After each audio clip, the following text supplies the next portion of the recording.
We're back, people. What is up? Another Miami Dolphins stream after kind of a crazy week, especially early on with the trades going on. Just want to have a nice little discussion, take some questions from you guys, things that have gone on. So yeah, a couple things I can talk about early on before, questions get in here. There was a report back after the Dolphins initially added Fitzpatrick and Darren Waller. The Dolphins, this is from Barry Jackson, by the way, the Dolphins are expected to sign a veteran starter or two by training camp. We've talked about that, potentially a corner seems like the actual starter. I want to see O-line depth as well. That is kind of what intrigues me most, but adding a potential corner at starter, I think it just kind of depends on which player it is for me. Because for the most part, I'd rather just stick with the young guys. A couple other things. Let's see. We got. There was like video of Darren Waller, like you going through this these workout events. He's clearly in shape from looking at him. I mean, football shape is a different kind of shape, so you got to see him at practice. So that's kind of like the question marks there. But he's still clearly like in pretty good physical shapes. Ted Nguyen posted this on Twitter. He posted this just talking about a Tua no-look pass. I've actually never realized this play was a no-look pass because I have uploaded this play a lot, but it's more from the Achane perspective of the reception, so I look at it from the other angle. But yeah, this is one of the things Tua does best is you can see he steps up here and like the way he's able to move Fred Warner out of the throwing lane with his eyes, because look at where his eyes are pointed at. He's able to then throw it across to where Achane ends up being pretty impressive stuff. What up, what up, what up? Yeah, happy belated 4th of July a couple days ago. What crazy, yeah, it seems like July is the month for the crazy stuff happening.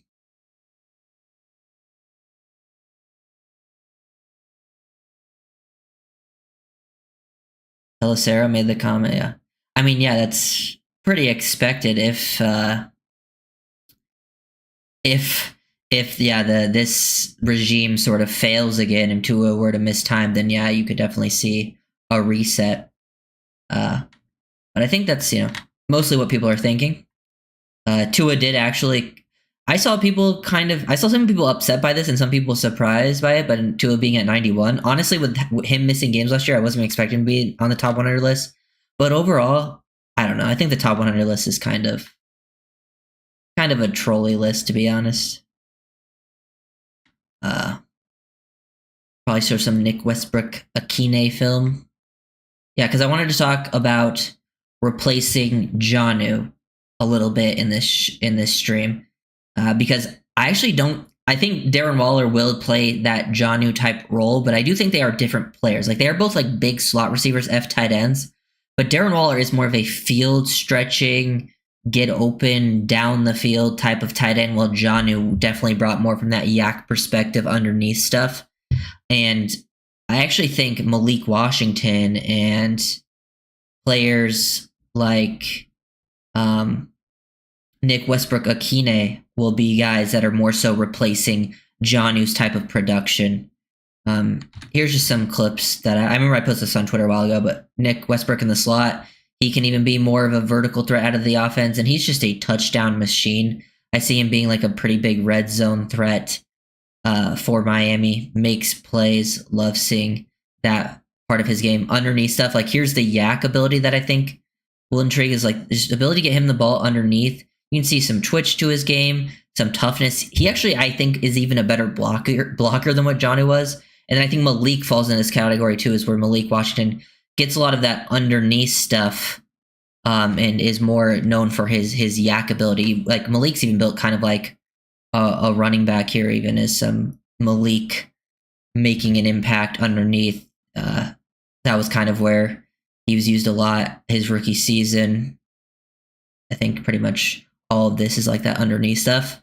He basically plays, like to see him use more in a slot role. And I think, when you're playing this, now that the Dolphins will probably run more 11 personnel, you get to see Malik get more of those slot opportunities. He's also a screen guy. I actually think as a screen player, you get to see, kind of how that fits is his returner ability. I think as a screen player, he's actually one of the better receivers in the screen game because he has a better feel, I think, for setting up the blocks than a lot of the other guys.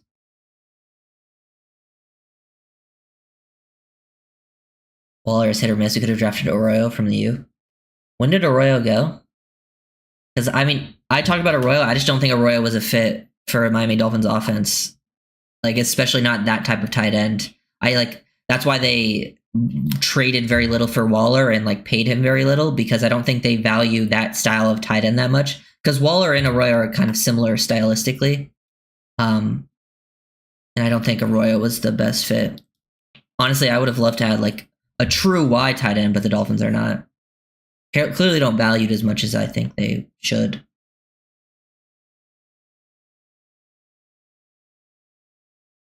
Yeah. Oh, no, I think if Tua and the O-line are healthy, the offense is going to be quite good. And I think Weaver can get a lot out of the defense, even with a poor secondary, especially with that defensive front. So I think the Dolphins will have a pretty good season, I think, if Tua and the O-line stay healthy. If the Tua and the O-line miss time, then the Dolphins will have a lot of struggles. Defensively, I'm actually not as worried. Like, I don't think it matters who you add in the secondary at this point. I think the secondary is kind of, even if you add some of the veteran free agents, I don't think it changes the outcome of the secondary that much. I think the secondary and how well it plays will be more so done with Weaver's ability and like the plays he's calling. I have an Anthony Weaver video coming up this week, and we're going to be talking about like all the different like post-snap coverage rotations that he did. Like, so it is members only. Like, if you guys want to join up, right now it is members. If you want early access to these videos and all that good stuff, that you can find that. But yeah, it's a lot of just a post-snap coverage rotation, how they marry their coverages with their pressure fronts up front. So yeah. Did you watch Kyle Krause's video on Finn's cap space? Not if he recently posted it. I did not. What do you expect them to restructure anyone like Brewer or Steeler? I'm not sure if they. I don't think they're in a rush with how they've played this offseason. I don't think they're in a rush to restructure people. At least not at this point. Has anyone heard anything about Michael Mayer coming to Miami? I think the Dolphins would be interested in Mayer, but I believe the Raiders aren't interested in actually getting Mayer to go. Because I would be down for that still, because Mayer and Darren Waller, while they're both listed as tight ends, they're not really the same player at all. Like, one would be fitting in the Y room. Like when you traded to Jonnu, I was still trying to upgrade the Y tight end, even though Jonnu's not a Y tight end. Because I think that's where you can actually get some value while still replacing Jonnu with specific receivers in the offense and Darren Waller. Even some more Nick Westbrook-Ikhine stuff. This is where it excites me. Is you can align, look at in this like tight alignment, look at him hit the crackback block on the defensive end. How many times do the Dolphins run toss plays with their receivers and they ask like, it would be like Braxton Berrios or Tyreek or Waddle trying to crack on the defensive end, and they just couldn't do it. And even like Jonnu was someone who wasn't really good at this either, but Nick shows some good ability. I think that's very valuable. Just being able to get to the outside. He actually was able to seal his guy and not allow the edge to make a difference.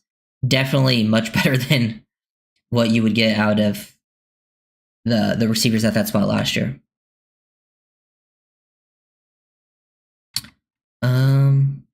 Here's another example. You just see him. He'll motion in here. Motioning in and inserting. So this is what I like to see. This is something that I think the Dolphins have missed at the receiver position. Oh, a little bit lag. Let's bring it back in. But inserting into the C gap right here, and then he's going out to block a corner, but like having a receiver with that ability, actually asking him to do that, I think is a pretty fun wrinkle to the offense. If you go and look at the Rams offense, which is a good example of it, because McVay does that a lot with his receivers. That's why I've always been like, hey, adding like a Puka Nacua type would be really fun for this offense. Nick Westbrook-Ikhine actually, he ranked in 2022, he actually ranked 5th among receivers in like third down success rate as well. So like he has like a lot of good third down success rate, good red zone success rate with his 9 touchdowns last year. Two areas where Miami struggled a lot in 2024 was the success rate on third down and the red zone area. So I think that's something Nick can bring value to, and you got him fairly cheap. I still really like that addition, especially even more so now losing Jonnu, because he is going to play more that style of role within the offense, and has a little more of a versatility downfield in his game than Jonnu. Maybe not as much as a physical yak threat Jonnu was, but can at least stretch the field a little bit more like a true receiver on the outside. But it still has that type of yak ability. But the red zone stuff, very valuable, and willingness to block. So that's kind of what gets me excited most with NWI. Let's see.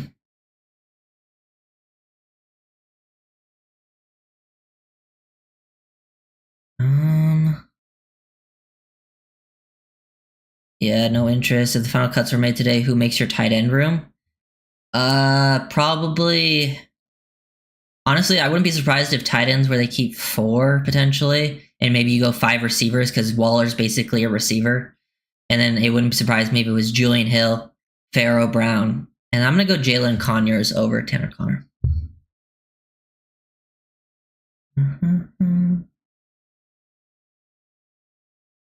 I've heard the O-line excuses for 15 years. Time for the quarterback to mask those deficiencies. I mean, I don't know if you realize this, but he does mask a lot of those deficiencies, actually. That's probably one of Tua's biggest strengths, is how much he masks the deficiencies of the O-line. When I'm talking about the O-line, I'm talking more about the running game. I think marrying the run game with what Tua's doing, like the Eagles are a great example of this. They got pretty good quarterback play, but really that offense ran through the O-line. So, I mean, it's a team sport. So, I mean, once you just try to solely rely on the quarterback, I think that's, I don't know, just lazy analysis. What is your opinion on Achane playing wide receiver? Didn't Tyreek switch from running back to receiver? I've seen some people suggest that. I don't think Achane should ever fully switch to receiver. I don't think, I just don't think that's the best move. I think Achane has too much of a skill as a running back. And, maybe later on in his career, he could do more receiver work, but I don't think he should ever be like a full-on receiver. I think he should be a running back that plays a lot of receiver stuff.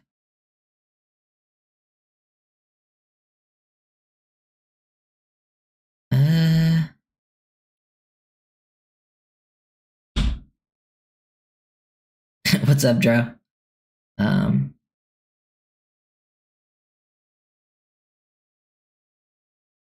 This team has had a bottom 5 line over the last 10 years.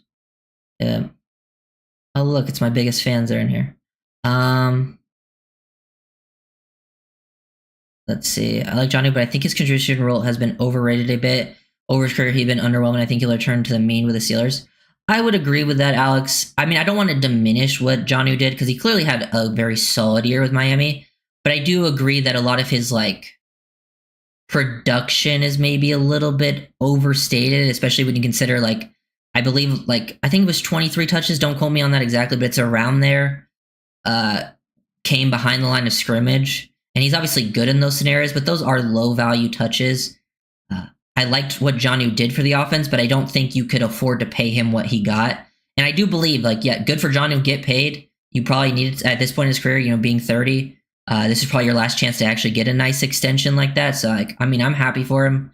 Nothing bad to say about Jonnu, but I do think his production will at least fall off a little bit with the Pittsburgh Steelers, especially with that tight end room and just the nature of that offense. I'm sure he'll go back to more what he did with Arthur Smith weren't bad years, but they weren't as good as he did in this previous year.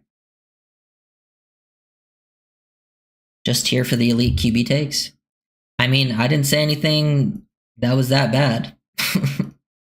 I only said Tua helps mask deficiencies with the offensive line, especially in pass protection, which is true. He gets rid of the ball very quickly. Quick release. That makes life a lot easier on the offensive line. Is that false? Are you arguing that? What if anything does signing Waller tell us about the early camp performances of Armstrong and Weiss?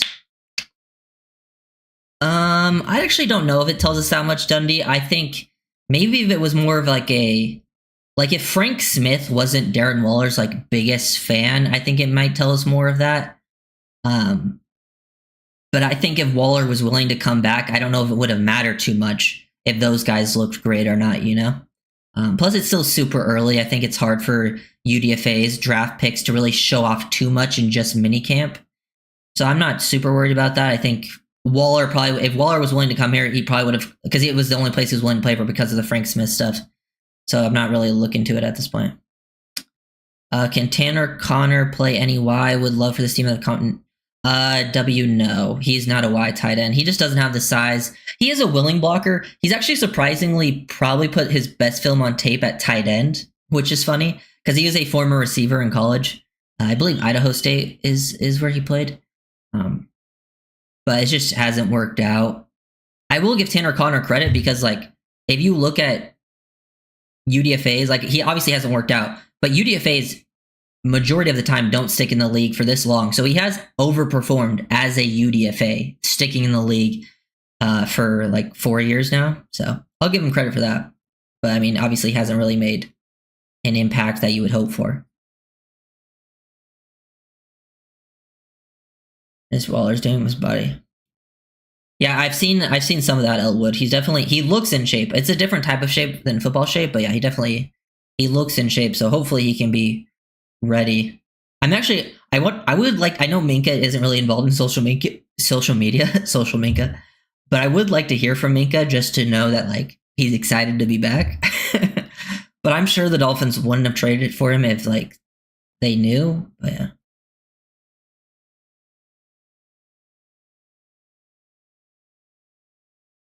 FYI, Crab's Cat video is recent and very detailed, and after watching it, I wasn't sure if they have space left to sign anyone who moves the needle after signing 7A and playing practice squad.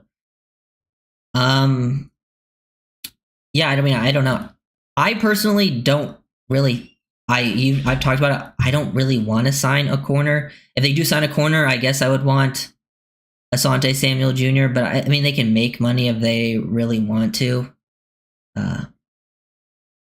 But yeah, I haven't seen what he was saying, so.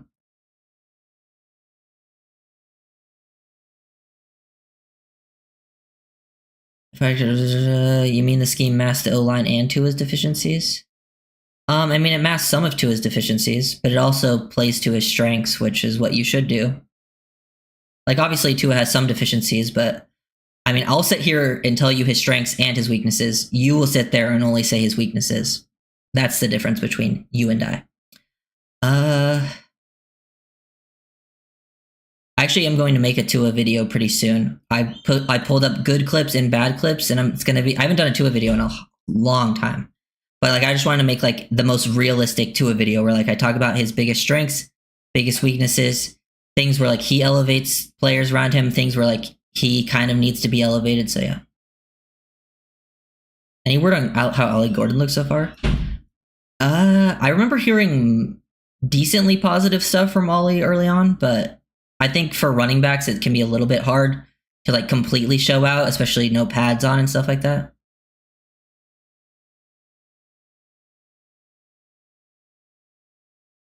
You could sign a free safety, corner, or stronger depth or line, which and whom? I don't think they need a safety, especially after adding Minka. So I don't even, like, to me, corner and O-line are really the only discussion. I would have to look up who the offensive line free agents are again to know for sure, because I really do want depth. I actually think the O-line depth is like one of the biggest weaknesses with this team right now, and I think they definitely need more help. Because I know like Brandon Scherf's still available, but I don't know if he still has enough left in the tank. I don't know. Let me see. Brandon Scherf. Honestly, Shaq Mason's a really good scheme fit that's still available. He didn't play as good last year, but I actually think as a depth player in Miami, that'd be super intriguing as like a 1-year signing.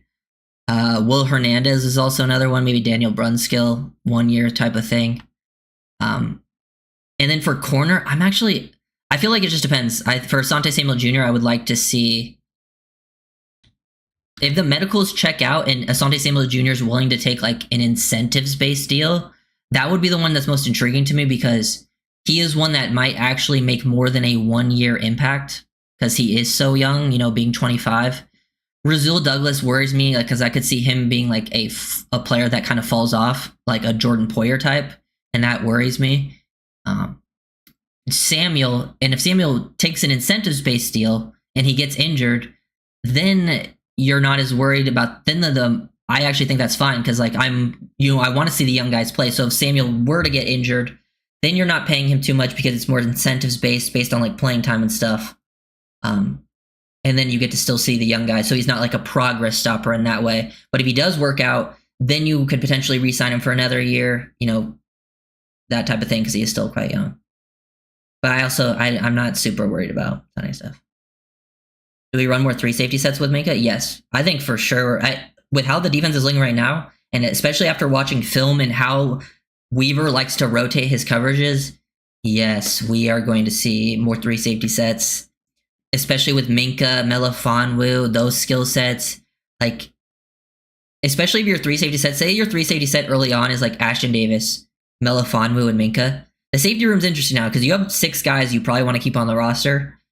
And usually you only keep 4 safeties. They could keep 5, but with 6, now it's like they're going to have to do some gymnastics there to try to keep all those guys around, whether someone goes on like IR or something, or we'll see how it all works out. But yeah, I think Ashton Davis can play as a single high guy. I think Ashton Davis has probably had his best moments in his career playing single high. And then Minka and Melifonwu have that versatility to kind of be moved around, do a lot of pre to post snap coverage rotation. They can both kind of match up on tight ends. It would be very interesting. They can both be like a, big nickel type of safeties for you instead of having a nickel out there. Have I seen the tight end free agency list for next year? I have not.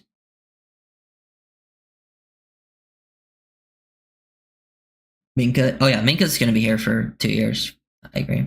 Waller's definitely a 1-year rental. Waller kind of goes against. Waller's like one of the Waller and like Pharaoh Brown. The moves they made in the tight end room were like the ones that go against what they've done this offseason. Because every other move has kind of been like adding really younger guys who could potentially make longer term impacts. Except the linebackers are 1-year deals, but they were at least young guys. Dotson got 2 years. But Pharaoh Brown and Waller, I think, were the only players they added in this offseason that are over 30. And I think Pharaoh Brown is 30. I'm sure they would like to upgrade the tight end room, but I'm sure when they went into this offseason, they're like, we got to take some hits somewhere and, go cheap. And that just happened to be.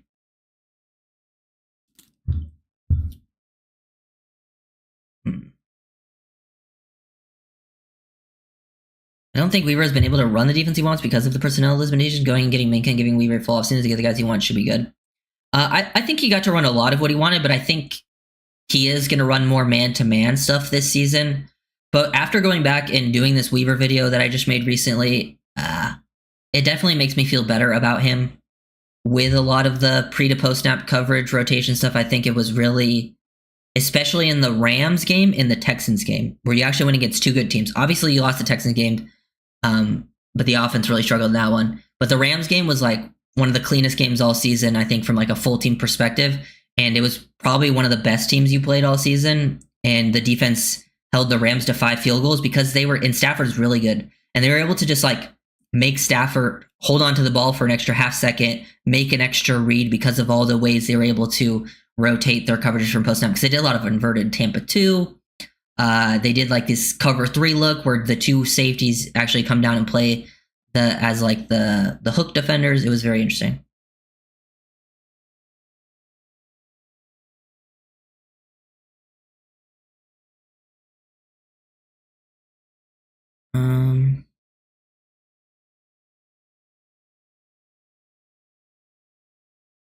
To his strength is rolling out play action.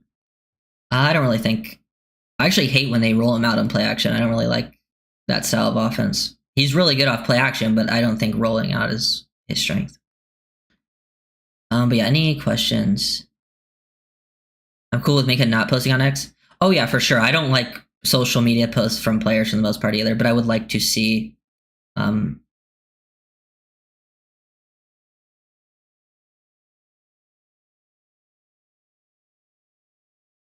Yeah.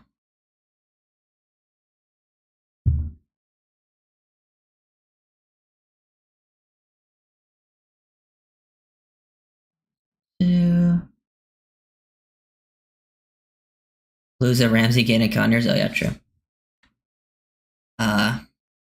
Just turn on some more NWI tape. Here he is up top. Running some, deep digs, making a tough grab. Excited for him to be involved in the red zone. Get some tough yak. He's not going to get, I think, high volume touches. But, when you can do stuff like this is how you replace a Jonnu. You go empty. You have your running back and receiver line in line. Look, he's tighter to the line of scrimmage than their tight end is. He throws a chip. They're trusting him to chip more than their tight end, who their tight end, Chiga Kwankwu, is actually a similar type to Jonnu. He chips, releases late, becomes a check down option, catches the ball, gets upfield, and picks up some nice yak after the catch to convert. These are plays that can easily replicate the value of Jonnu while still able to run 11 personnel, have him run true receiver stuff out there while you can have guys like Tyreek and Waddle still on the field, and then have a tight end that's more available to block. Here's the red zone stuff where I think, he runs a pretty dirty route at the bottom of the screen, gets around the guy, creates some late separation. Good hands as well, reliable. I'm actually very excited for NWI. NWI was one of my favorite off-season additions. And he was NWI, correct me if I'm wrong, but he was a 2-year deal, right? I believe so.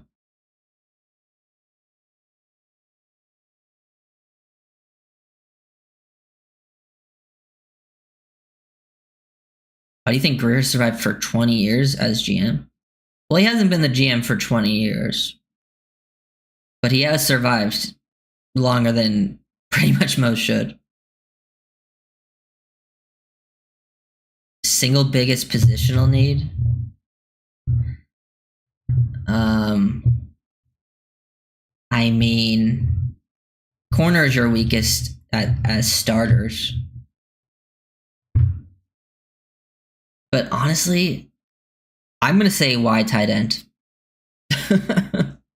I wanted a wide tight end so bad. Someone that can truly play in I think an actual wide tight end that can do multiple different things. Can do also some of the F tight end stuff. They're not just limited to playing in line, even though having a really good inline blocker would make a huge difference. But if they had a George Kittle type of player, that would bring so much value to the offense. Now, those players are very hard to find. But I'm just saying maybe that style, maybe not as good, would be still extremely helpful and a much bigger upgrade than to what you have.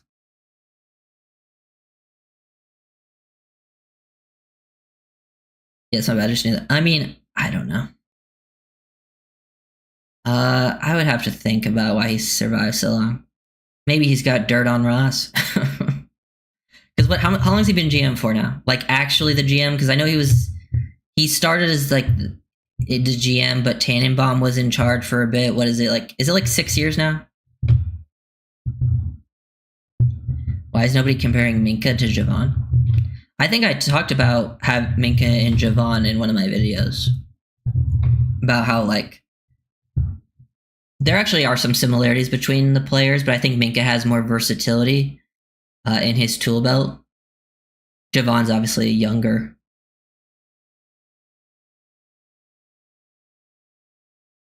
Not going for Gunnar Helm, yeah. I think Gunnar Helm will be a solid player in the NFL. Is Pharaoh Brown that limited as a pass catcher? I mean, pretty much. He can catch if he's open underneath, a check down. I'm sure he can catch the ball then. 2016 since being GM. Yeah, but I think Tannenbaum was technically here in 2016. I think it was 2018 or 2019 because Tannenbaum was still in charge or something. And then was Wilkins his first real pick, or was it Minka? It was one of those years where he actually it's the real. I don't think Chris Greer is a bad GM. There, I said it. The thing about Chris Greer is he's not as horrible as everyone makes him out to be. But the Dolphins have not won a playoff game since he's been here. So just based on the NFL cycle, he should have been they should have moved on from him. The thing with Greer is he's actually really good GM at certain parts of the job. But I think other parts of the job are very, very questionable. And I think that's kind of what's hurt the team. Because it's not always just it's not oh, every move's horrible. If every move is horrible, they would be just a really bad team. But yeah. Yeah, 2019 is when it was official. Yeah, I remember like Wilkins was like his first real pick, right?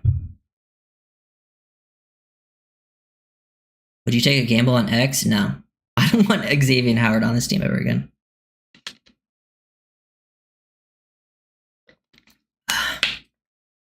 I mean,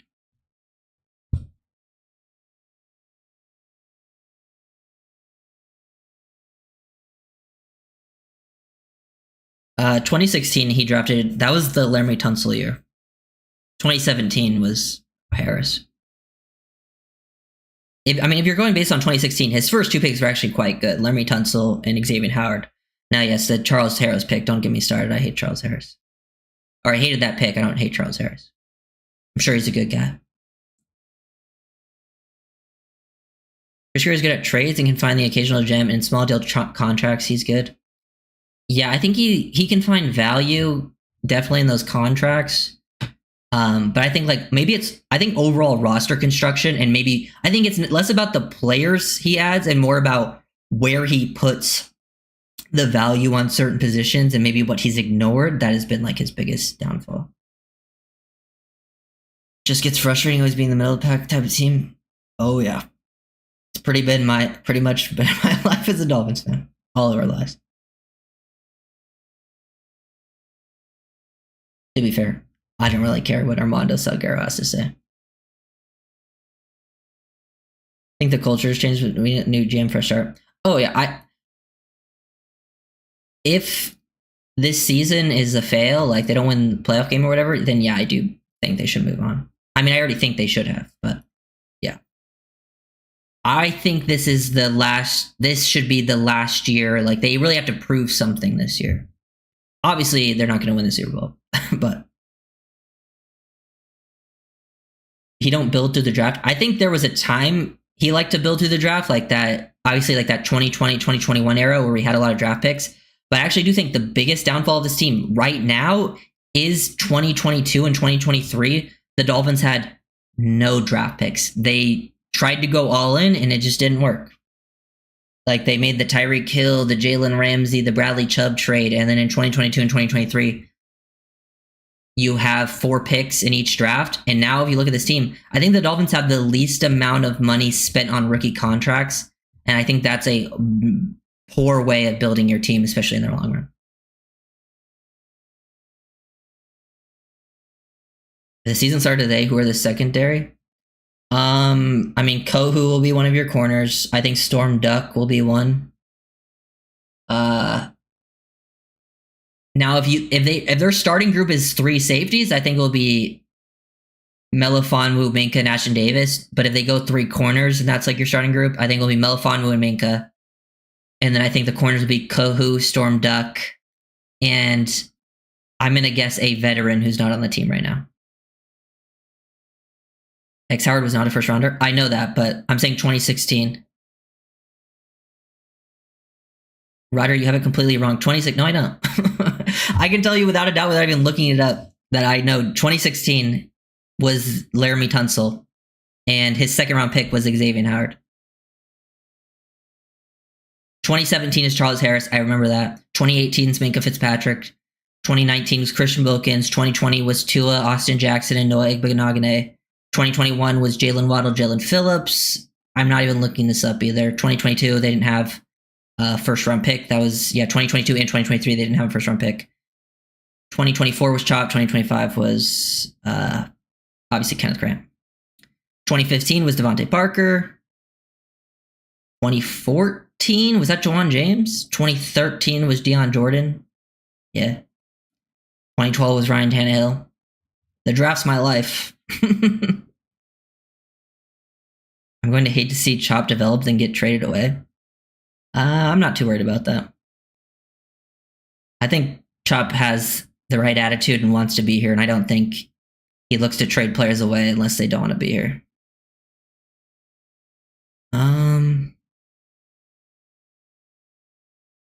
True. That is also true, Noodle. That is also true. Ross did cost the Dolphins a first and a third, I believe. Oh yeah, that still pisses me off.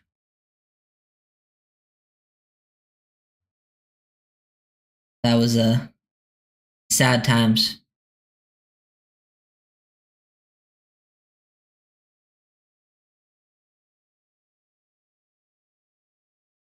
You know that he was in charge of scouting player personnel since 2002? I know he's been a scout with the team for that long, but like you can't blame him for picks that he didn't make. like I understand we can definitely blame Chris Greer for the picks he made, but we can't blame him for the picks he didn't make because we have no idea when we're not in the room. We don't know who's actually making. So like to me, I don't really count it until that 2019 season where he actually became the GM. I think you can kind of count 2016, 2017, 2018, but Tannenbaum still had final say. So I think 2019 on is more so where you should really judge Greer.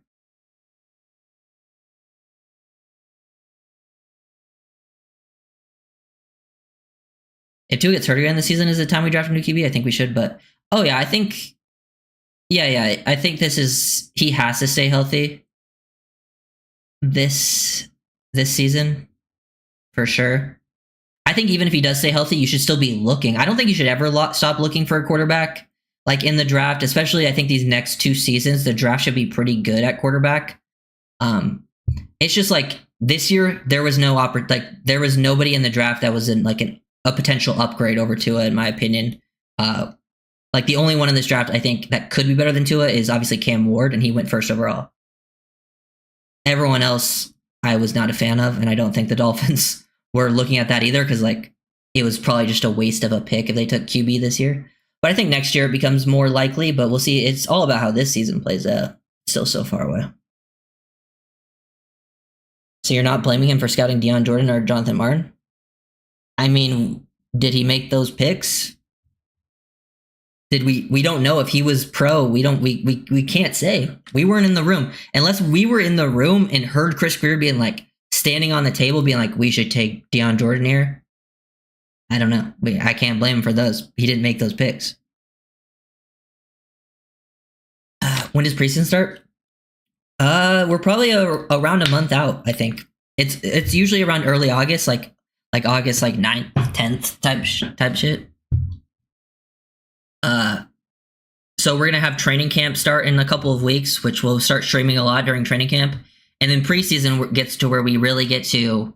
I love preseason. Every year, preseason is actually one of my favorite times because we actually get to see the rookies in action. We actually get new film to break down.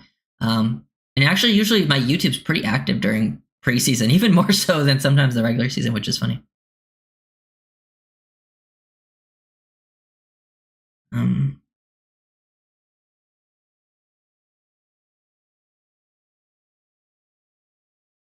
July 31st. Is that I'm guessing that's what's it called? The Hall of Fame game, which is technically usually like a week before preseason. But yeah, it is also a preseason game, but it's only like one game that week. He scouted those picks? I mean, I'm sure he scouted them, but we don't know what his opinion on them were, you know? I think it's a very big assumption to make, like knowing if he liked those players or not, or if he wanted them. Because when you're in those rooms and you see those people talking, like they do not always agree. So we don't know.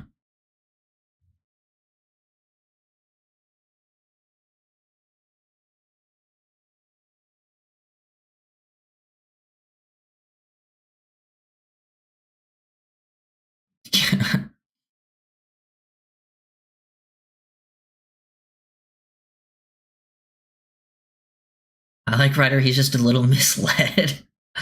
I can tell you right now, guys, that never mind. I'm not gonna say it. I'm not gonna say it. But if anyone's here misled, it ain't me. You guys have like 7 years to choose from actual picks that he made to truly judge him, and you guys are going back to when he wasn't in charge to judge him. That makes no sense, guys. Like, I'm sorry. Like, what? You were literally making very naive assumptions on guys he was in the room for, have no idea if he actually liked or pounded the table for. But we actually know for sure that he wanted to draft the guys that he actually did draft when he was GM. So no, I'm not going to go back, look at, times GMs were scouts. We aren't in the buildings. If you're in the building and you know if you like those guys or not, then sure. But we're not. That's crazy.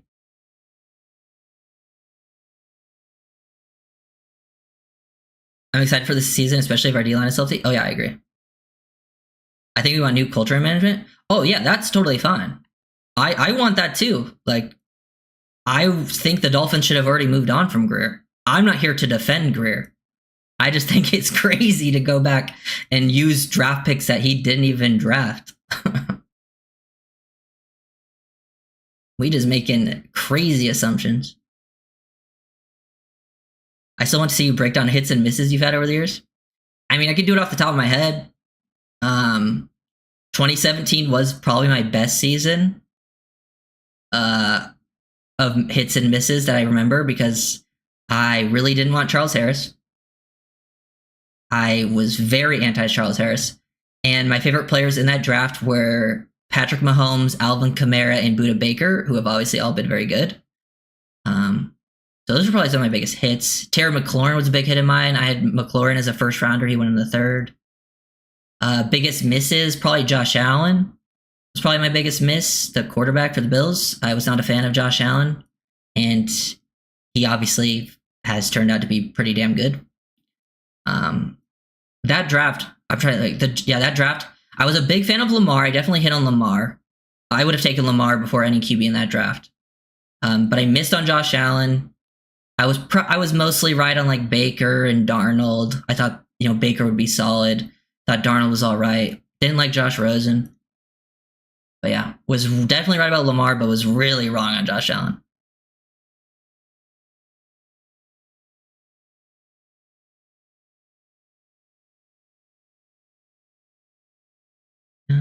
All right, I have a question for you. What general manager in the NFL last 10 years without making the playoffs? Let's just give it 10 years. I mean, it's probably Chris Greer. But, like, that has nothing to do with what you guys were saying earlier. Like, yeah. Chris Greer, you don't need to go back to 2005.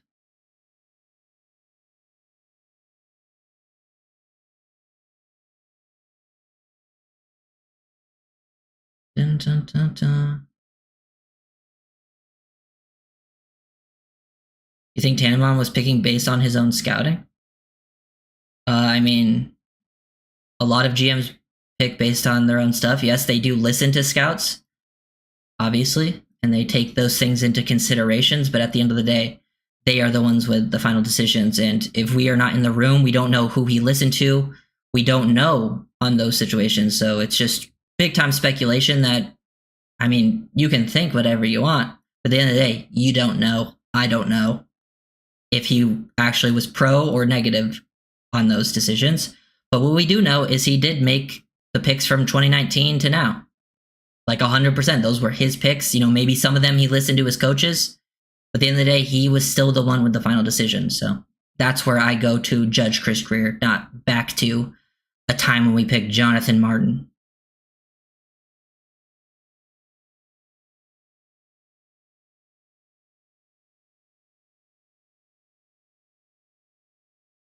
Where did you learn your football knowledge and breaking plays down? You're very good at watching your play ratings. I mean, I always played. I always had football was just always one of my biggest passions. I mean, growing up, I was always pretty good, but I was always known as like on my high school team, I was always known as the people, the players would go to me to ask them questions just because I always loved football. And then there's a place called Scouting Academy. It's ran by Dan Hatman. He is a former NFL scout. He comes in, he brings people on and they teach you about scouting. You write scouting reports. You learn to study the traits and stuff like that. I did that for a while, I got lessons from Louis Riddick, stuff like that, and other people who had coached in the league. Wrote reports. I've interned in UCLA's football recruiting department for a little bit. I've done stuff with Sports Info Solutions over the past few years. Telemetry is one of the sites that NFL teams use for their for their film and stuff. And then we also write scouting reports. And I've written scouting reports for them, NFL free agents and stuff. So just a lot of studying online after playing.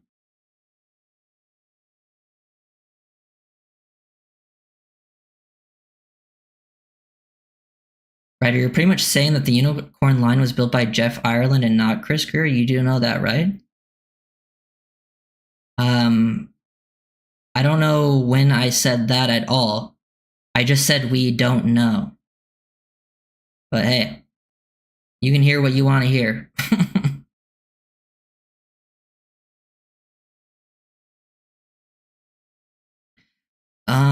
For us to get Tyreek in the slot and extra blocking outside.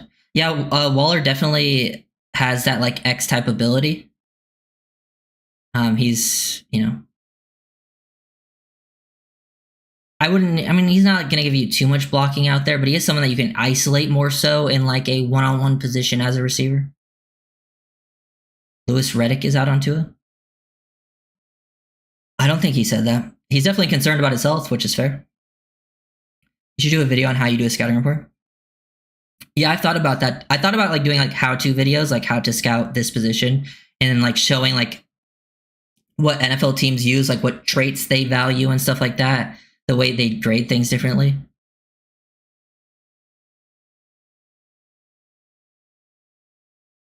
Mm-hmm.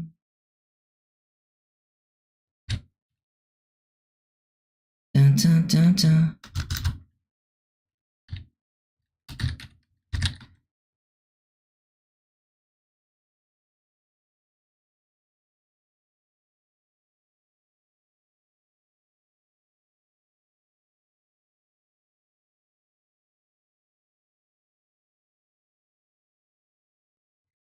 Well, okay. 1 second. Just got to show Jalen Waddle running this beautiful deep out route down the field. Great anticipation from the guy. Just got to show that real quick. Obviously, it's not something he does a lot, but acting as he's never thrown an out route, it's insane. You have an obsession, and it's a little bit weird. Okay. Oh, trust me, he's out onto it. Hey, I'm sorry. I forgot you guys. You guys are talking to these people. You guys are in the building. You guys know.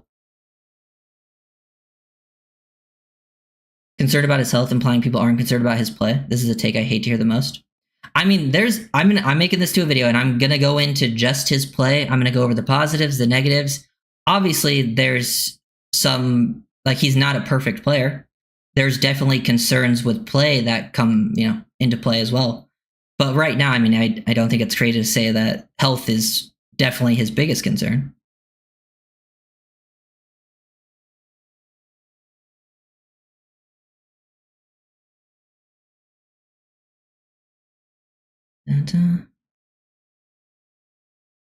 Should have went for the record in week 3 against the Broncos.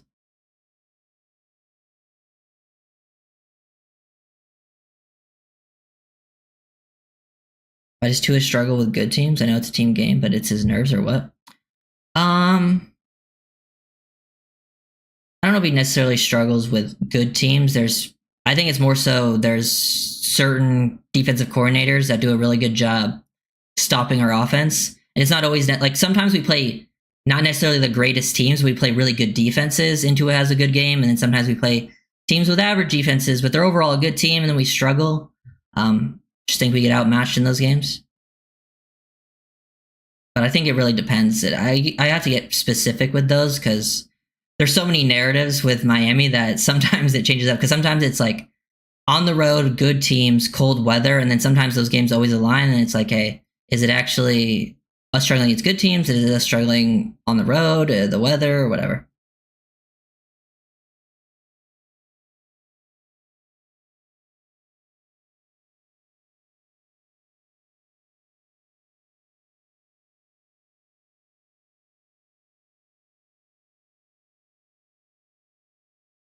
You could care less about his health as a player. Okay.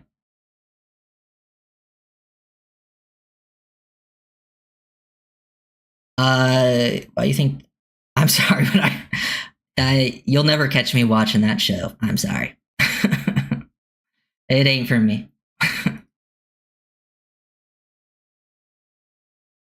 Dun, dun, dun, dun, dun. Yeah, but any questions? Anything involving something different that we haven't talked about today?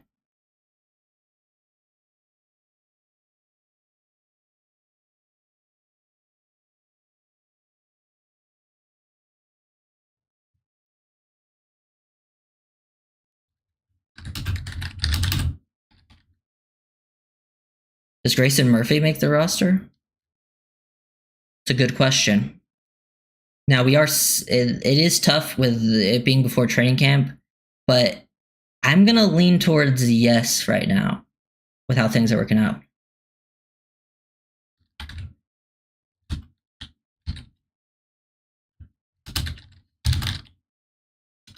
Sorry, I'm typing something.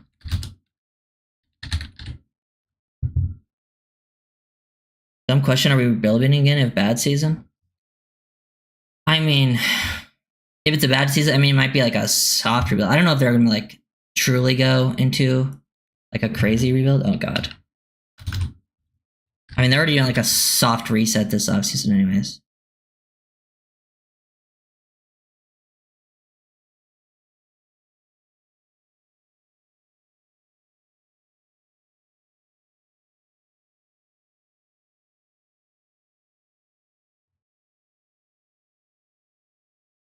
I joined late, but are there any decent depth options in the line? Yeah, I talked a little bit about them earlier. I think if Shaq Mason is willing to play as like a depth guy, that's not a bad one because, you know, he kind of struggled a bit last year, but he has experience within the scheme. Like he's definitely a good scheme fit. And I think if he like takes depth level money, like that's actually pretty good value for him. It would be like a 1-year rental. There's some other guys out there, but I don't know if they're willing to play as depth guys. That's like the only problem is because they've all been kind of starters throughout their careers. Where are the Dolphins starting corners? Currently states Storm Duck and rookie drafted. I mean, it would probably be Kohu, Storm Duck, and then a veteran, I think.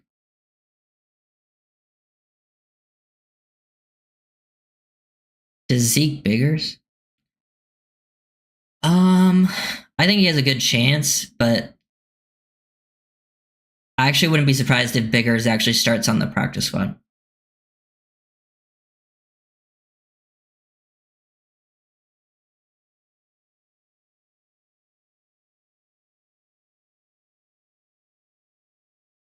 What about Win as a depth guy? Maybe. I think I would rather go in a new direction, though. Someone with a better bill of health. Who makes the D-line? Let me go to the room. I think they probably keep 5, and I think 4 are kind of locked with Grant, Jones, Sealer, Jordan Phillips, and then I think the 5th will be either Matthew Butler, Zeke Biggers, and then I think it's probably between those two, mostly Butler and Biggers. I think it just depends on what they want more, because Butler is a little more of a guy that can play like in that 3 to 5 role, while Biggers is more of like a 1 to 3, play more as a nose. So the reason I kind of lean Butler is because he can give you more of a pass rush, and I think he's got a little more alignment versatility. And they probably think they can keep Zeke Biggers on the practice squad.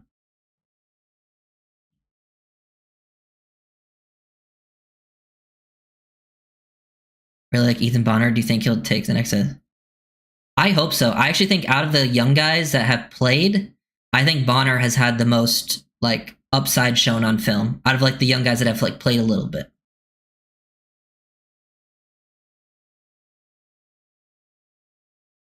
Zeke Biggers combine numbers almost the same as K Grant. Yeah, but I don't think that shows up on tape. I think Grant is definitely the better athlete on tape than Zeke. But there's definitely upside there to work with Zeke. But he was almost just an undrafted free agent. He was literally like 5 picks from being a UDFA, so he's probably someone you can keep on the practice squad.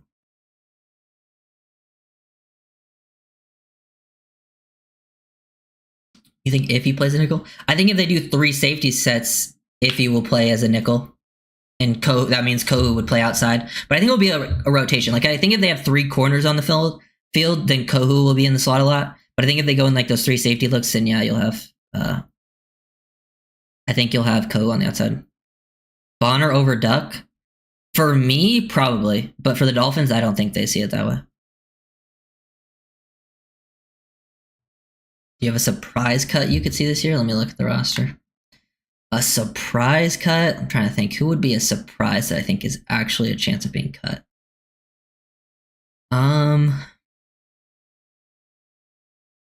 No. No.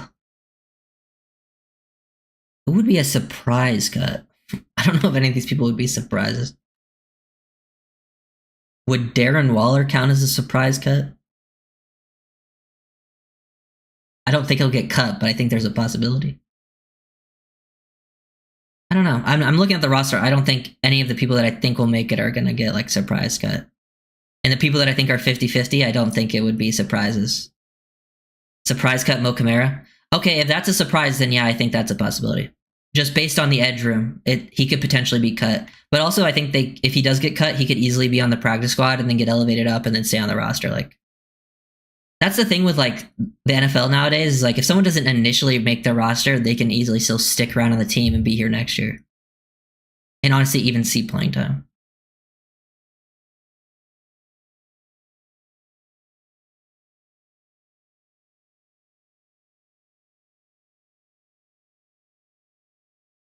Explaining your scouting techniques and tools.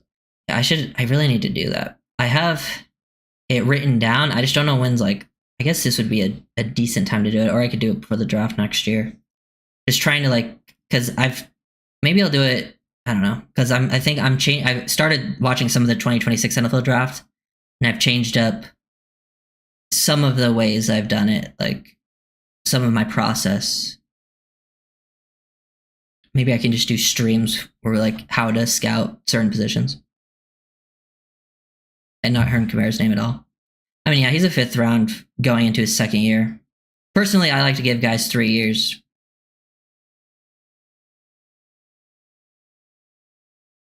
Zach Wilson get cut if Ewer looks better? I doubt it.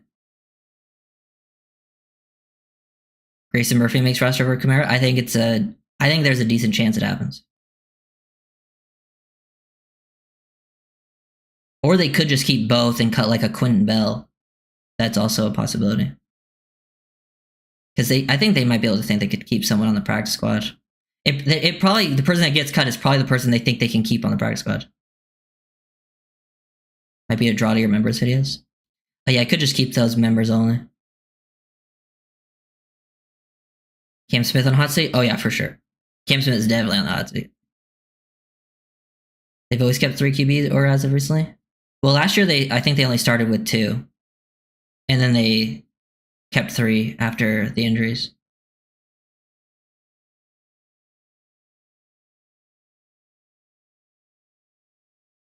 We 4 or 5 inside linebackers. I would keep 4 inside linebackers. I don't keep 5. Because I think there's only so many spots you can keep. Inside linebackers now one of the spots where I'm keeping extra bodies. I'm only keeping Jordan Brooks, Tyrell Dotson, KJ Britt, and Willie Gay. I think Channing Tindall's time's come. It's been past the 3-year threshold. And I don't think any of the other guys make the roster. I can see like Eugene Asante being like a practice squad.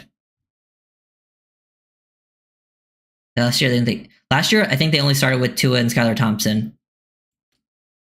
And then when Tua got hurt, it was Skylar Thompson, Tim Boyle, and Huntley for a while. And then there was more injuries there. Thompson got hurt. Huntley got hurt at one point as well. Pretty much our entire QB room got hurt at some point.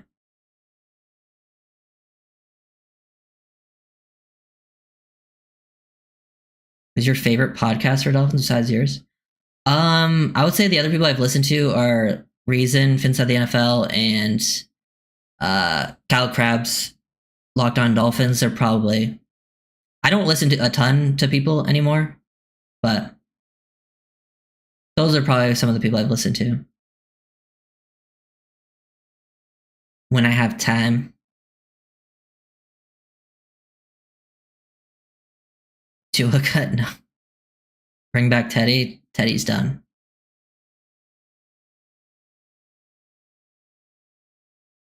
Yeah, Tyndall, yeah, maybe it would help Tyndall change the scenery. He's not an off-ball guy. I agree. He doesn't have he doesn't have like true off-ball linebacker instincts. He's more of a downhill player.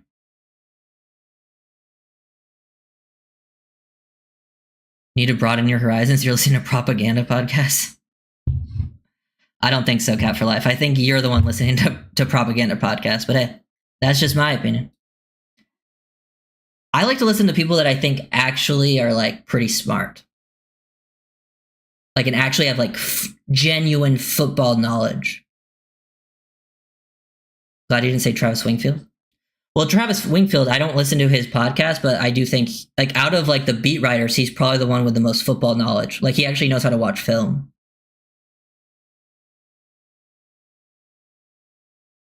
The two worst Dolphin podcasts. I'm gonna say like Kyle Krabs is like very football smart.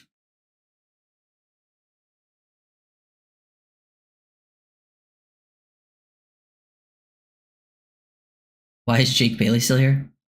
Yeah, I mean, they got 90 roster spots. They're seeing having a punter podcast. The two worst Dolphins podcasts. Does that mean I'm top 3? Oh man. If those are the two worst, then damn, we must have it good in Dolphins fan land. I gotta find these other great podcasts. Honestly, I don't even consider myself having a podcast. He's the most homer guy. Wingfield definitely, I think, can have some homer takes, but he's easily got the most football knowledge out of the guys who are in the building, like that are like beat writers people. Easily, like, actually understands what he's watching with film. I do agree there's some homery takes, but what are your thoughts on the 3 yards per carry, guys? Actually, 3 yards per carry, like years ago, I used to listen to 3 yards per carry a lot, like their podcasts. They're also some of the people in the space that are like intelligible football opinions.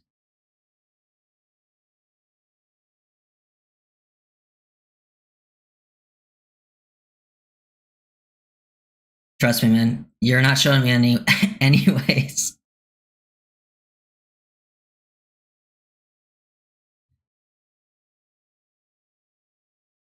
I've been around a long time too in this space. Watched a lot of people. I think I have a pretty good eye for the people that are genuinely know what they're talking about and people that are just making shit up. Because there's a lot of people out there just making shit up. I won't say who, but they're out there.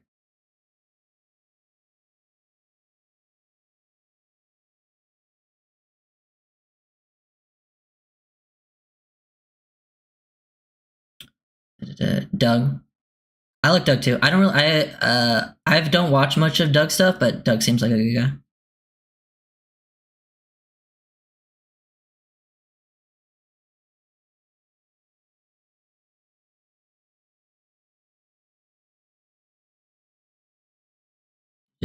Do you don't listen to Big E?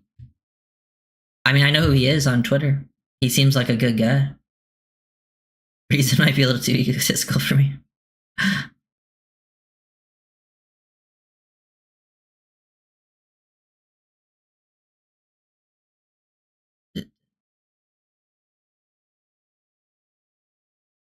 I've heard people are open to opinions and dialogue. Some of these know-it-alls are jokes. If anyone genuinely knew, why aren't y'all working for football teams?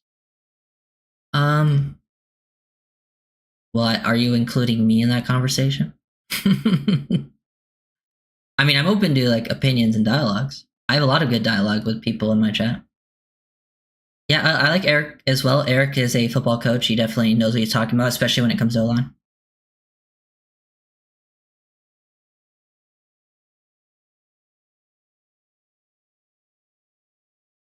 If we have a losing season, is McDaniel getting fired? I mean, definitely a real possibility, but who knows what Ross is going to do. And I wouldn't mind Weaver taking over if that's the direction they end up going, but that's still so far away. You know, I don't want to speculate too much on that.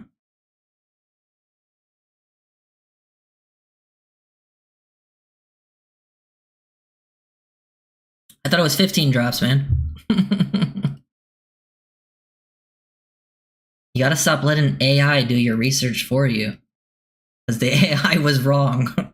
Sometimes AI can be helpful, but you got to go past the AI overview.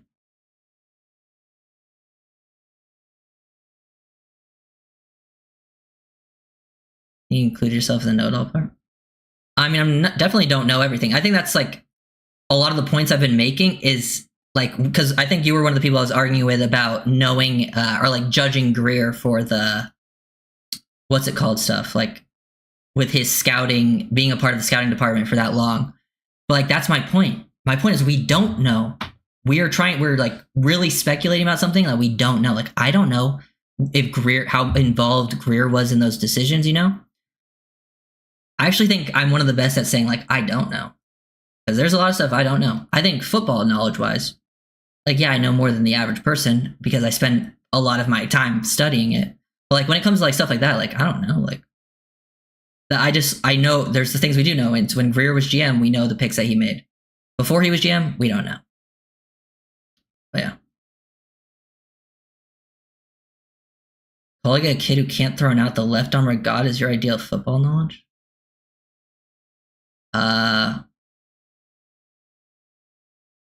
Who called him the left arm of God? Isn't that like a Twitter account?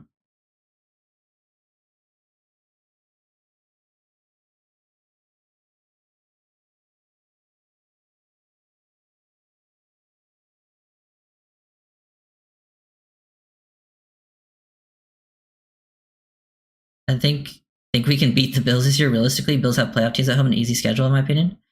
I mean, it's not impossible, but I would never put money on Miami against Buffalo because they've only done it once, you know?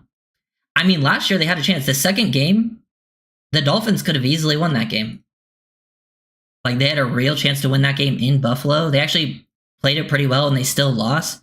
So, like, it's not impossible. It's a football game, like, in the NFL-level players. But I will not be betting on Miami in any Buffalo game until they do it. So that's one game where I'm like, yeah, I'm not putting it on them.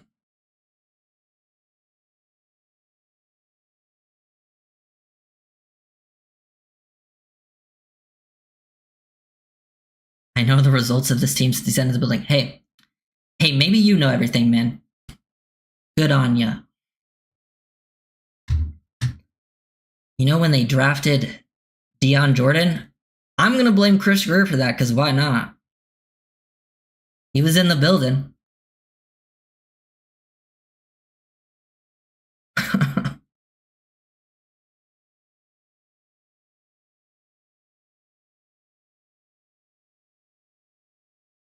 Is Ohio State? No, he's Elwood. He's 2027.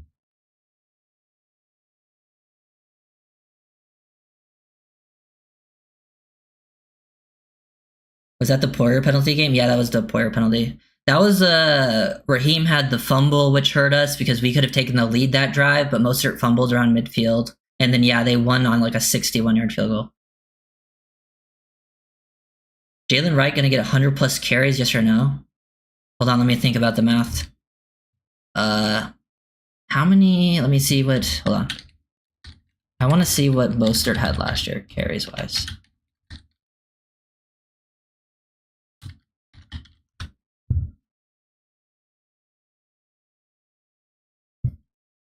Last year, Mostert, what did he have? 80 something?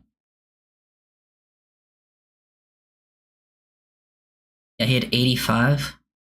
Honestly, I'm going to say yes, that he has over 100. So I think the Dolphins are going to be trying to run the ball more. I think last year, their inability to run the ball made them throw a million screens, and that got Achane so involved. And I think Wright's going to be running back too. And I think Achane had 100 carries in his rookie season, and that's when he was missing some time with injuries too. So yeah, I'm going to say yeah. I would say so. That'd be my guess.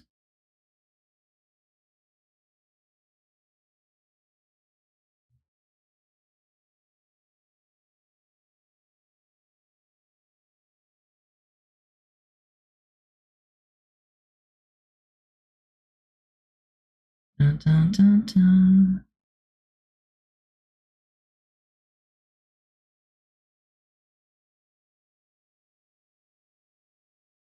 Roseman, Eagles, 2 played in his first 7 years.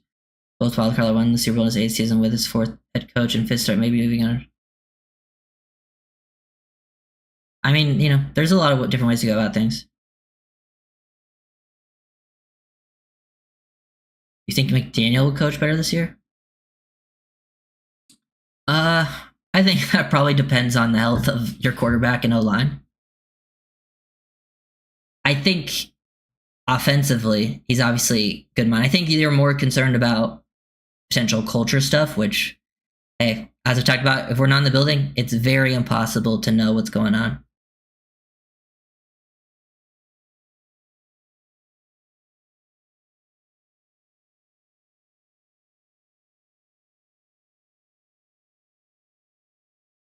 Yeah, that 2027 draft could be insane because it's like Jeremiah Smith. That's probably when Arch Manning will come out.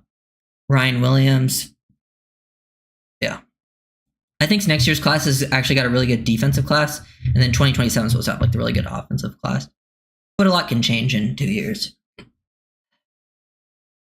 But yes, Jeremiah Smith is insane.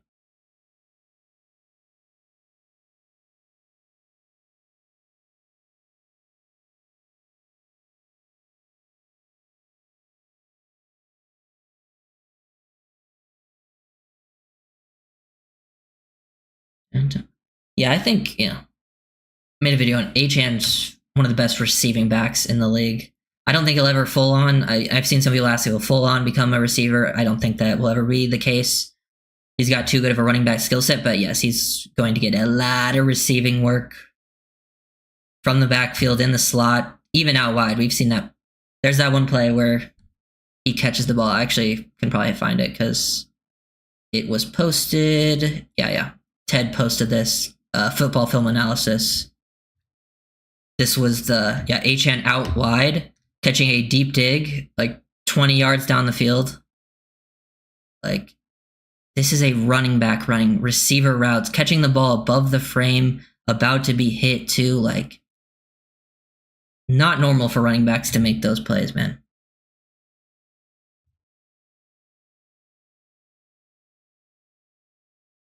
We have a bunch of picks. Yeah, it seems like they're...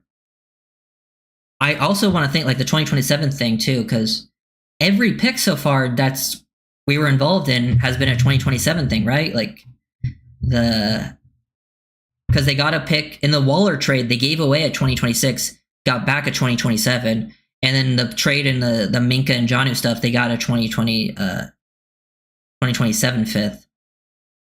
Feels like they're almost looking ahead to that draft, but they are late round picks, so I'm not going to put too much stock into it.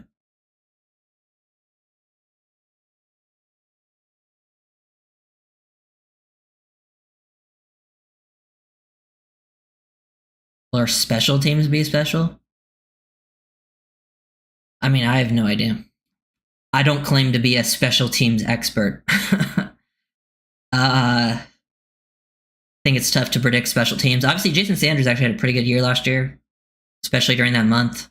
I think if Stonehouse is healthy, he'll be a better punter than what you had last year. I think that would be helpful. But I don't know. I don't think our special teams will win anything crazy. Yeah. Oh, I think Jonnu leaving will really... Waddle's going to get a lot more targets. I think that really opens up the Waddle stuff. Is this Easy's last camp with Dolphins? I would guess yes. I think we got an extra 3 in 2020. Yeah, we got an extra 3 from the trade and the draft. And then Holland is supposed to be a 4. At this point, he is speculated to be a 4, but that can change. But so we need Holland to stay healthy and play for the Giants to get that to be a 4.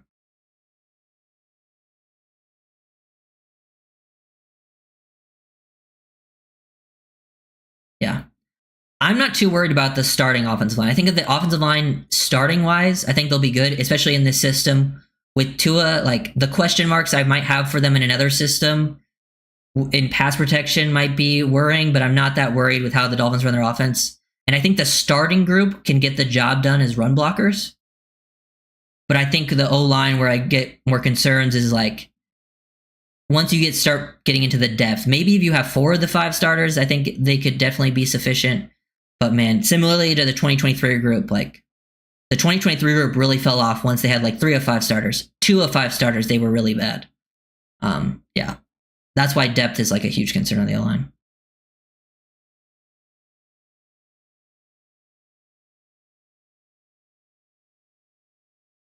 Does Chubb and Phillips make it through the season? I hope so. It's impossible to predict injury. So, but I hope so. 2 years off for Bradley Chubb. I think Chubb's back to 100. I don't think Phillips back to 100 yet, but I'm never going to count against Jalen Phillips.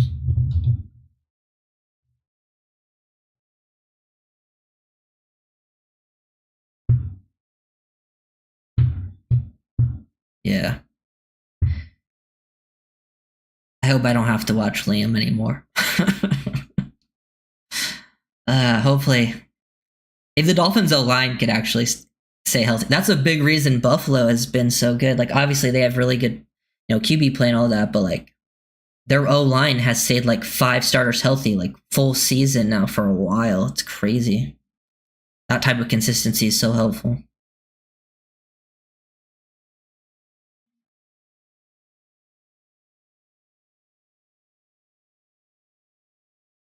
Yeah, probably going to end here in a second unless we got any final questions. Could be about anything, honestly. I think we talked a lot about, the new acquisitions, talked about Nick Westbrook-Ikhine for a while there, replacing like Jonnu production, talked about the secondary O-line.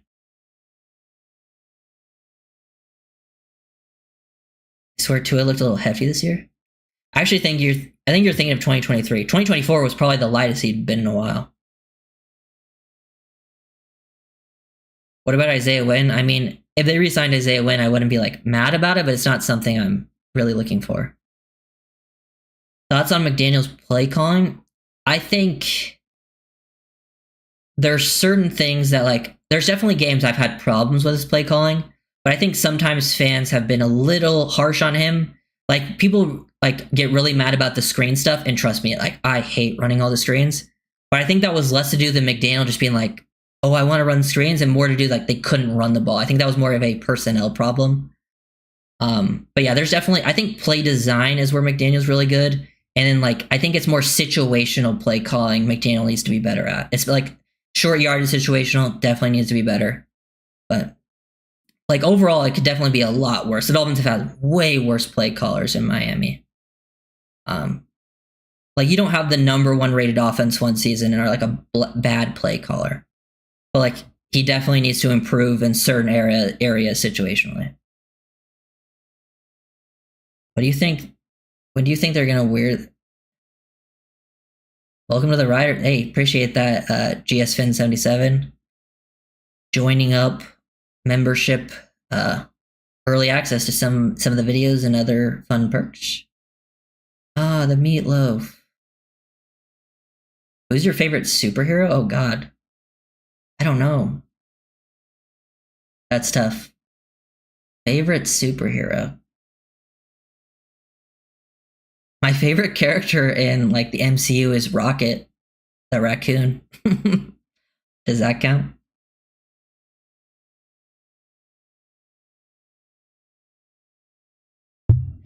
Which is a better pick from Greer, Sanka or Marino? I'm gonna have to go with Larry on that. I think Larry was a great pick from him.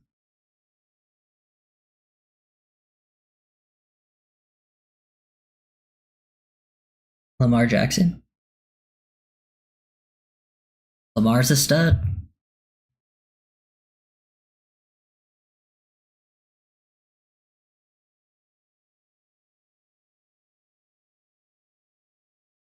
I hate that Tua got the bag and no more training to get better. I don't think that's true. I feel like that's something Tua has gotten better usually every season, like one area. Okay, man. Remove. We're getting rid of that clown. Okay. If Tannehill had this off, do you think he'd succeed? I don't really think this. I don't think this offense is a great fit for Tannehill. This offense is all about timing, and Tannehill had a. I think one of Tannehill's biggest issues is he would hold on to the ball too long. He was good off play action, so he could do some play action stuff. But I don't think this would be a good fit for him. That's the one thing I think people have a misunderstanding is they think like this offense is very specific to certain quarterbacks. That's why like a lot of backups struggle.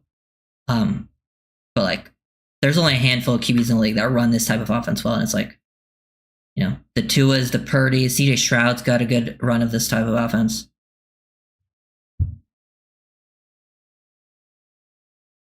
Where is Cam Smith going to play? I don't know. I'm sure Cam Smith will get a chance early, but I think if he gets injured, I think his time's done.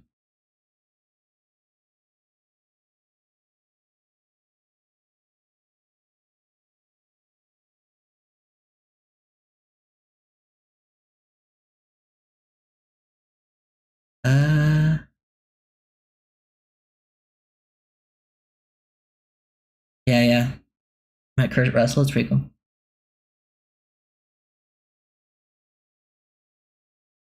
Did I get blocked for making fun of Reason? I mean, man, there's just no place for those types of comments, man. Let's grow up. like what's the point of all that?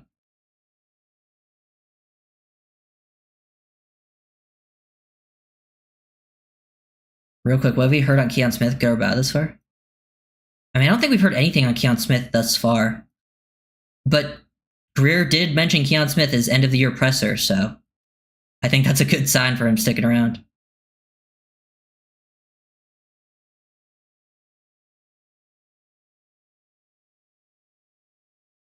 Question: what do the Miami Dolphins and the San Jose Sharks have in common besides a large fin?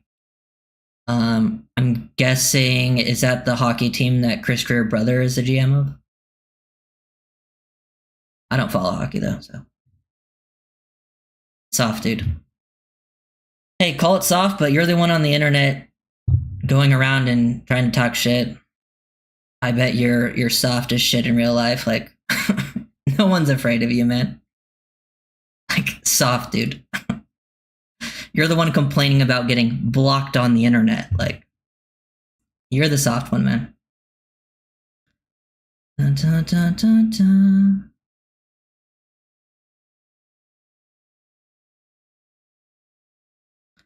What linebackers do you think will play alongside Brooks the most? Willie, Tyrell, or Britt? I think Tyrell Dodson will get the first shot at it.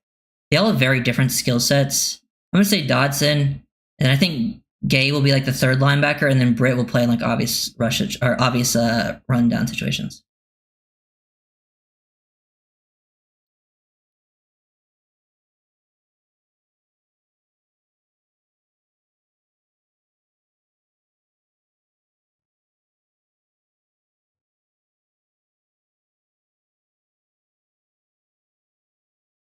Dun, dun, dun, dun, dun, dun. Okay. Love the James Daniels. Did you think Nick was thriving the slot receiver? I mean, I don't think any of the number 3 receivers are going to thrive in terms of like putting up crazy stats, but I do think he will have a good season playing as like a big slot. Like, he's going to do a lot of dirty work, be a role player, and makes like big plays in certain moments. But I don't see like Malik or, NWI putting up like super high statistical numbers in the offense.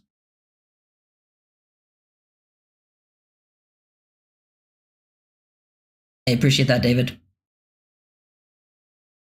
Whatever. Maybe go more nickel this year. I mean, nickel defense is basically base at this point. Like, nickel defense is just what everyone runs at the most point. I think we could see more big nickel this year, like in terms of like 3 safeties, but yeah. Any Dolphins players you would take in fantasy? Yeah, A-Chan for sure. A-Chan, especially if you're in a PPR league, I would take A-Chan. I think if Tua stays healthy, this will be a big Waddle season. Because I wouldn't be surprised. I think Jonnu leaving is huge for Waddle. I think that opens up a lot of targets. I think the Dolphins are going to try to throw the ball down the field more with this O-line. And I think, yeah. But realistically, though, for fantasy-wise, even like Tua for fantasy is so important for the, like, if you're in fantasy, if you were going to take Tyreek, Waddle, A-Chan, it's actually crazy how much their numbers drop in fantasy. Like, A-Chan would have like, his like receptions numbers would like go quadruple with Tua at quarterback. It was crazy. But I would say A-Chan, and I think Waddle is actually pretty good value from what I've seen, because Waddle's going pretty late because he had a down year last year. And I'm not sure where Tyreek's going off the top of my head, so I don't know about his value, but A-Chan, Waddle, probably who I would actually take in fantasy. But there is a little bit of a risk with the Tua injury stuff. Speaking of fantasy, ever thought of starting a league? I'd be down to do like a league with, people in the chat. That'd be pretty fun. I like playing fantasy. I mean, my friends have done a league for a long time. Washington looks too good on tape to not get more touches. Oh yeah, I think Malik's gonna get more involved. I think that's a big reason they traded Jonnu is they wanted to run a more 11 personnel with Nick Westbrook-Ikhine, with Malik Washington. Get those guys involved.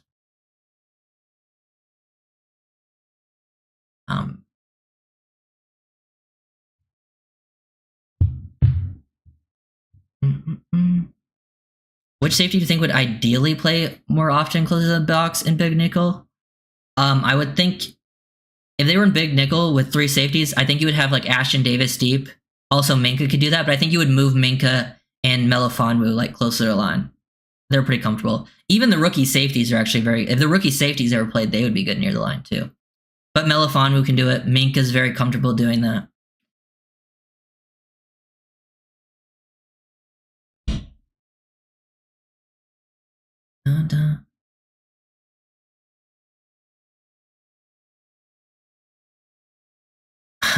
I don't know. I have to think about it. It just came to my mind right now. 3-3-5 use 3D line, 3 linebackers, and 5 DBs type of defense. Yeah, that's what a 3-3-5 is.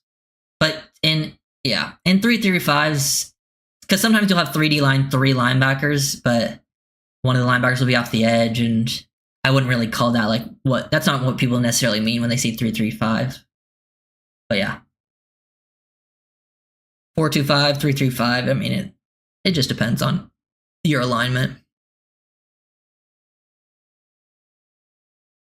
If we sign Waddle, does that mean Tyreek on?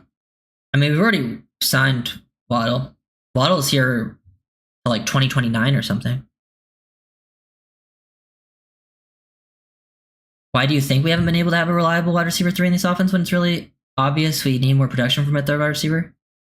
I actually don't think the Dolphins need like a third receiver, to be honest. Like a super productive one. I think they just need someone that gets the job done in their certain situations. Like having Nick, who will be like a red zone threat, like he can just do that and like do dirty work, run game stuff, and have Malik be like a good yak guy. I think that's totally fine. Like if Tyreek and Waddle are putting up good stats, like last year, and then you still have like guys like A-Chan who can do a lot of receiving work. I don't think they need like a third like really good player. I don't think that's a necessity for especially in McDaniel's scheme, because they didn't even run a lot of 3 receiver sets in comparison. Like they ran a lot of 21 personnel, which is 2 running backs, 1 tight end on the field. So that means you only have 2 receivers on the field anyways. Who's going to return kicks? I'm guessing Malik will.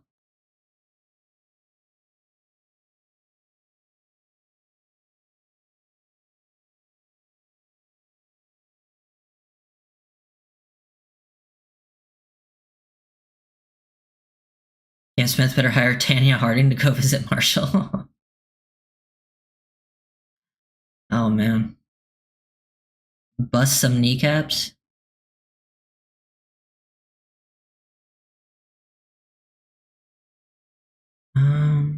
We need the wide receivers block better for the run game. Yeah, especially on like those perimeter runs. Receiver blocking is actually pretty important in like those Shanahan style schemes. Do you see new deals for Sealer, Brooks, and Brewer before camp? I don't know. It seems like the Dolphins haven't really been in that mode this season of giving out new deals. Those are the 3 players I think to watch out for. I actually would love to get Brooks to an extension because I still think Brooks is like in his prime.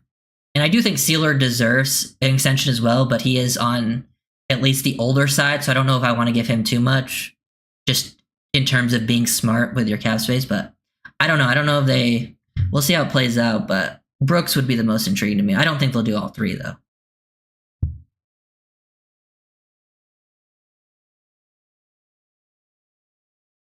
Sure, quite the butt. Yeah, I mean, I've seen some Marshall buzz, but I've also seen a lot of buzz for like Storm Duck, Isaiah Johnson, Ethan Bonner got the orange jersey at once.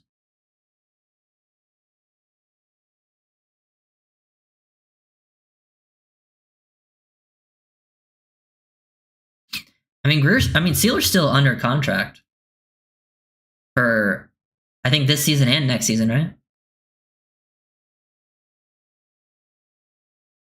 A-Chain replace Hill. I don't think Achane will ever go full on receiver. I just don't think that's the best way. Yeah. I don't know. I'm kind of waiting for like training camp when the pads get on to see like who really can step up, especially on like D-line, O-line. I think it's possible we have one of the best D-lines in the league this year. Yeah, I think the Dolphins have the talent for it. Like edge, D-tackle wise, like they have a really nasty front. Like I would say that's definitely the strength of the team, is that defensive line front.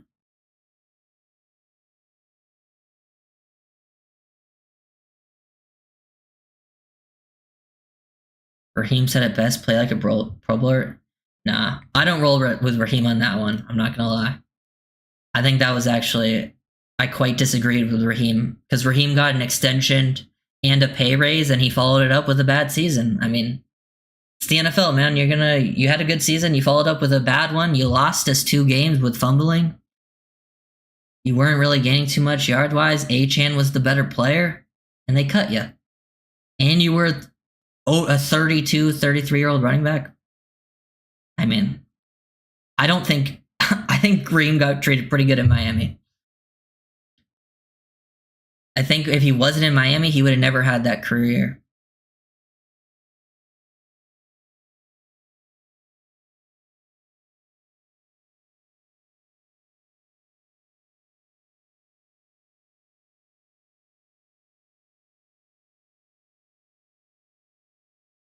What went wrong with David Long last year?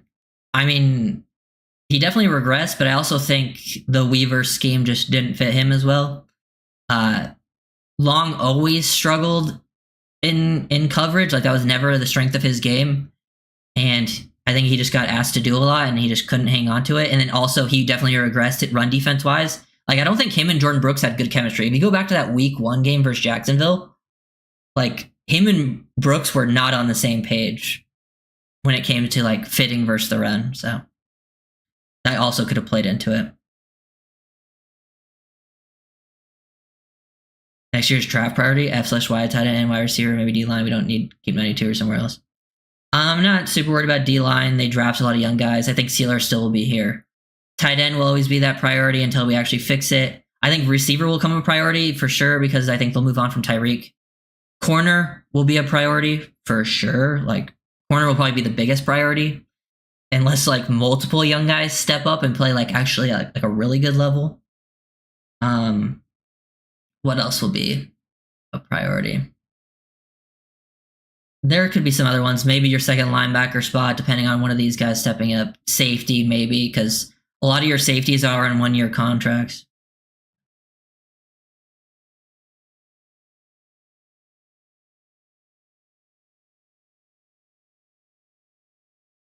Excited, yeah. Oh, yeah. I'm so excited about the edge room. The edge room is really the Dolphins' best room.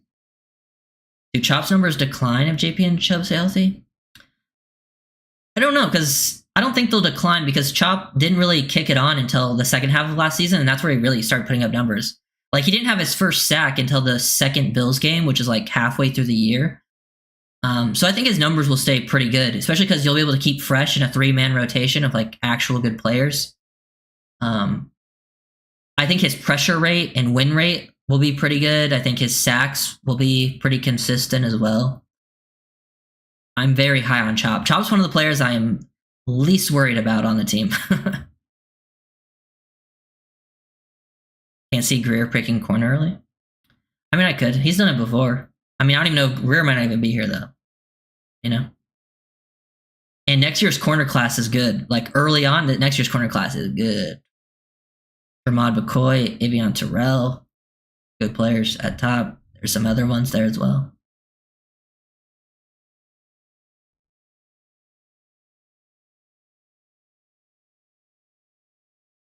Yeah. Pretty solid stream. Good stiff.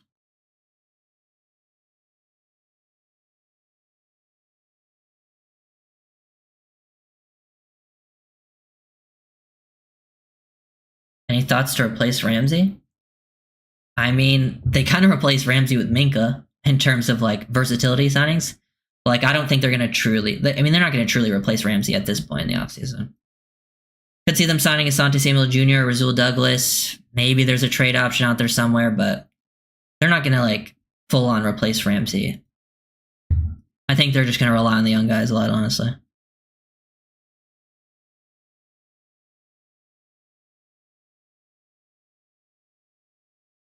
Charles Harris vibes from Chop. No. We must stop that. I've seen a few people say that. Chop is nothing like Charles Harris, and I cannot allow that narrative to start. Because Charles Harris was always bad. Chop has shown more. Chop showed more in one game.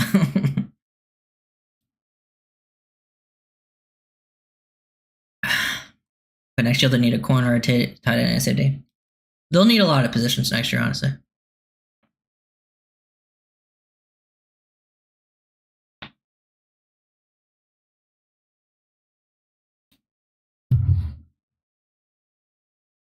Ramsey didn't do anything. Yeah, I mean, yeah. Ramsey wasn't like a... He wasn't playing to the level we were paying him for, but he was still your best corner, you know? Like, you're not going to find the player of his level, even though he didn't like play at like a crazy high level. Arm said Von Miller. Yeah, I've seen that. Personally, I actually don't agree. I actually think Von Miller and Chop are pretty different players. Like, yeah, they both have good first steps, but Von and Chop, I think, win in very different ways after the first step. But, you know. Because Von is, like, super bendy. Von Miller was known for, like, his crazy bend. I think Chop wins more with, like, explosiveness and power. Not one. I mean, probably the 2023 film, probably when Ramsey returned and had like the 2 picks against the Raiders. Won that game. He had that pick in his return versus the Patriots. Those ones come to mind for me.